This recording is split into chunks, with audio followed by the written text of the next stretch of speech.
गलतियों के नाम पौलुस प्रेरित की पत्री, अध्याय 3। हे निर्बुद्धि गलतियों, किसने तुम्हें मोह लिया है? तुम्हारी तो मानो आंखों के सामने यीशु मसीह क्रूस पर दिखाया गया। मैं तुमसे केवल यह जानना चाहता हूं कि तुमने आत्मा को क्या व्यवस्था के कामों से या विश्वास के समाचार से पाया? क्या तुम ऐसे निर्बुद्धि हो कि आत्मा की रीति पर आरंभ करके अब शरीर की रीति पर अंत करोगे? क्या तुमने इतना दुख यूं ही उठाया? परंतु कदाचित व्यर्थ नहीं। सो जो तुम्हें आत्मा दान करता और तुम में सामर्थ के काम करता है, वह क्या व्यवस्था के कामों से या विश्वास के सुसमाचार से ऐसा करता है? इब्राहिम ने तो परमेश्वर पर विश्वास किया और यह उसके लिए धार्मिकता गिनी गई। तो यह जान लो कि जो विश्वास करने वाले हैं वे ही इब्राहिम की संतान हैं।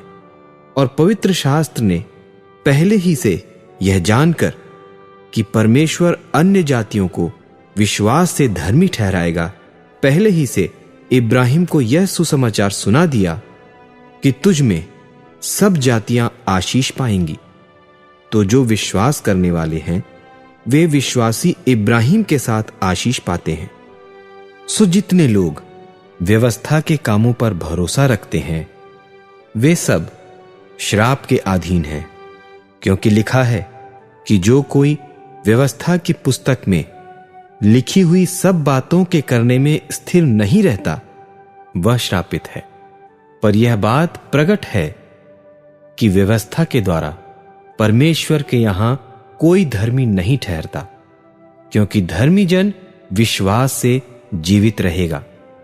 पर व्यवस्था का विश्वास से कुछ संबंध नहीं, पर जो उनको मानेगा वह उनके कारण जीवित रहेगा। मसीह ने जो हमारे लिए श्रापित बना, हमें मोल लेकर व्यवस्था के श्राप से छुड़ाया, क्योंकि लिखा है, जो कोई काठ पर लटकाया जाता है वह श्रापित है। यह इसलिए हुआ कि इब्राहिम की आशीष मसीह यीशु में अन्य जातियों तक पहुंचे और हम विश्वास के द्वारा उस आत्मा को प्राप्त करें जिसकी प्रतिज्ञा हुई है।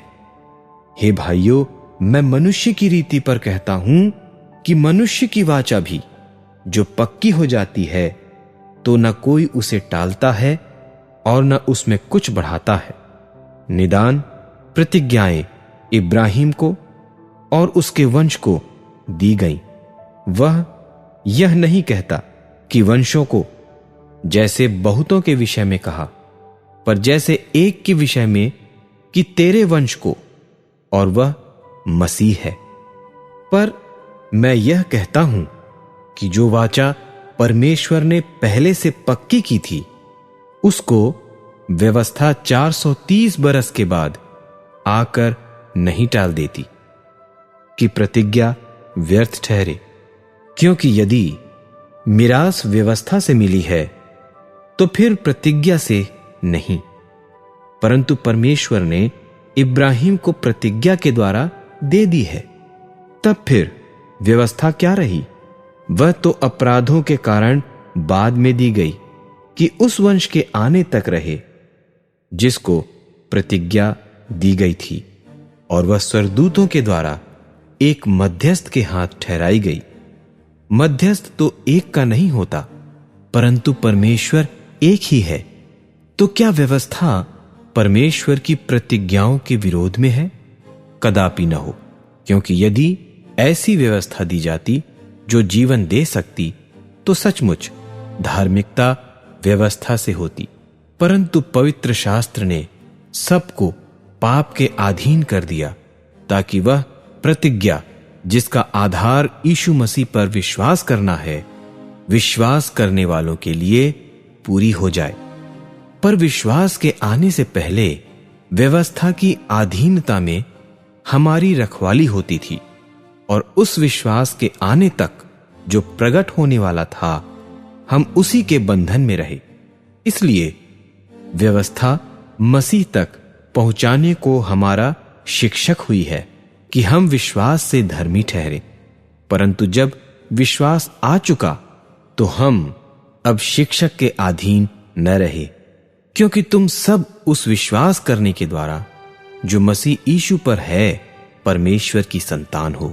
और तुम में से जितनों ने मसीह में बपतिस्मा लिया है उन्होंने मसीह को पहन लिया है। अब न कोई यहूदी रहा और न कोई यूनानी, न कोई दास न स्वतंत्र, न कोई नर न नारी, क्योंकि तुम सब मसीह यीशु में एक हो। और यदि तुम मसीह के हो तो इब्राहिम के वंश और प्रतिज्ञा के अनुसार वारिस भी हो।